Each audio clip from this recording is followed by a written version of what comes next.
اللهم صل وسلم وبارك على سيدنا محمد وعلى اصحابه اجمعين. حبايبي عاملين ايه؟ اخباركم ايه؟ يا رب تكونوا كلكم دايما بخير. النهارده بقى مع بعض هنعمل ايه؟ هنعمل فرخه. طبعا الفرخه دلوقتي بقت ايه؟ وليمه. الفرخه ديت ب 200 جنيه، لازم نعمل لها تعظيم سلام ليها. وهنعمل النهارده معاها بطاطس، وهعمل كمان طماطم زي ما انتم شايفين للبطاطس، ودي طماطم للبتنجان المخلل بتاعنا اللي احنا هنخلله، والبصل والتوابل. طب تعالوا نشوف بقى الاول.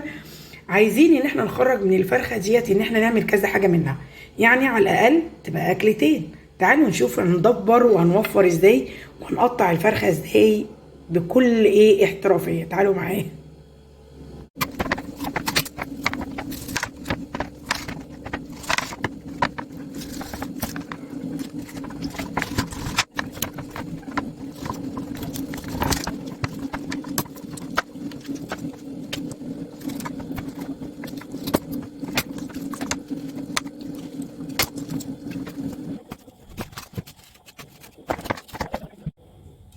انا زي ما انتم شايفين انا كده شيلت اهوت الصدر، عايزه اعمله ستريبس، اعمله عايزه اعمله بانيه، اعمله اهو. هنشيله بقى. تعالوا حطينا الاول البطاطس زي ما انتم شايفين. احط بقى البصل، شايفين. حط التوابل بتاعتنا، بهارات 7 بهارات وبهارات فراخ وفلفل اسود وزعتر، وطبعا هو الملح اساسي طبعا. هنا دوت فلفل احمر اهو مقطع كده.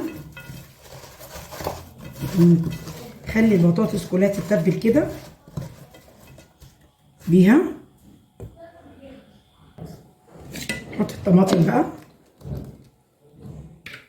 احط شويه ميه صغيرين او شوربه. انا لسه هحط الفراخ، احط بس شويه ميه وبعد كده نبقى نحط الشوربه بعد ما الفراخ تستوي. تعالوا بقى نشوف ونحط الفراخ مع بعض اللي احنا قطعناها فرخه، عملنا منها اكلتين. تعالوا شوفوا معايا. زي ما انتم شايفين انا حطيت كده البطاطس على النار، احط شويه ميه صغيرين، وهنا الفراخ اهي هتستلق. احط الاول الخضار بتاعنا اللي احنا بنحطه، البصل والطماطم والورق اللوري والفلفل الاسود، وبعد كده نحط الفراخ. هنا زي ما انتم شايفين كده الميه غليت، ننزل الفراخ.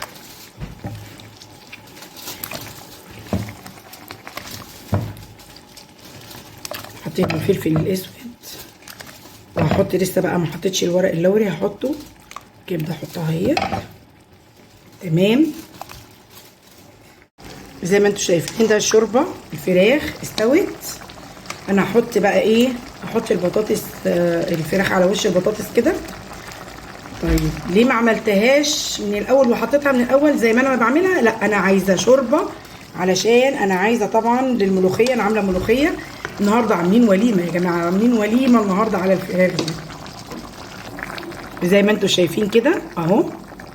نغطيها بقى وبعد كده ندخلها الفرن. زي ما انتم شايفين انا كده حطيت سمنه، وحطيت شويه زيت. انا بحب احط شويه زيت برده من زيت الذره، عشان ان احنا نحمر الشعريه ونعمل الرز.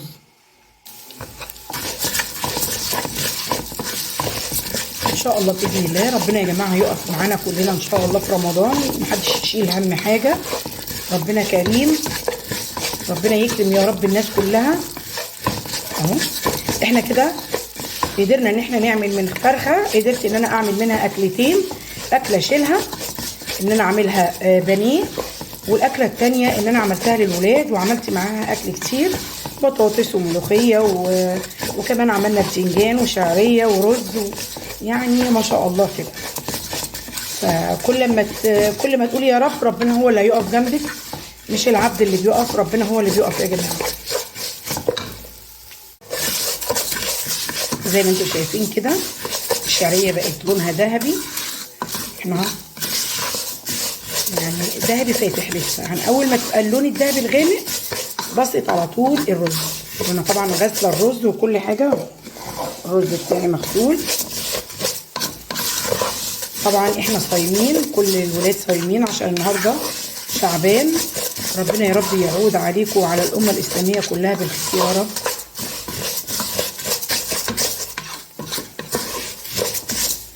ويرحم امواتنا واموات المسلمين كلها.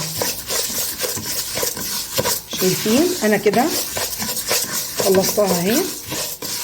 هحط بقى على طول الرز زي ما انتوا شايفين. انا كده حطيت الايه الميه بتاعتنا اهي، نحطها بقى واغطي عليها، وبعد كده نوطي ايه بعد ما يغلي نوطي على الرز. انا كده عملت شويه لسان عصفور، وهنا طبعا الرز بتاعنا الفلفل جميل، شايفين جماله. يا سلام، شامين ريحته. وادي كمان لسان عصفور هغطي بقى عليه عشان نغرف اول ما الاذان ياذن ان شاء الله ايه نغرف بيه مع بعض. وادي كمان صينيه البطاطس الجميله، شايفين منظرها عامل ازاي. وادي كمان طبق البتنجان بتاعنا اللي لازم طبعا يتحط عشان يفتح نفسنا اهو. قطعت الطماطم زي ما انتم عارفين، وحطيت الفلفل الاحمر والملح، وبنخلل بيه عادي خالص. واهم حاجه بنكتر بس في الليمون والايه والثوم، الليمون والثوم طبعا. وشايفين الميه بتاعتها بس المنظر جميله جميله جميله. الليمون والخل طبعا بنكترهم. وهخلص بقى بقيه الاكل وتعالوا شوفوا هنعمل ايه تاني. تعالوا بقى نحط بقى الشوربه بتاعت الملوخيه. وهنا حطيت معلقه زبده، وحطيت الثوم، قطعت الثوم، وحطيت معلقه كزبره. تمام، الاتنين مع بعض كده عشان نقدر ان احنا ايه تبقى عامله معاكي الطشه تطلع 100 100. تغلي بس غلوه، وبعد كده نحط على طول الايه الملوخيه. زي ما انتم شايفين حطينا بقى الايه الملوخيه. وهنا برضو التقليه هي شغاله.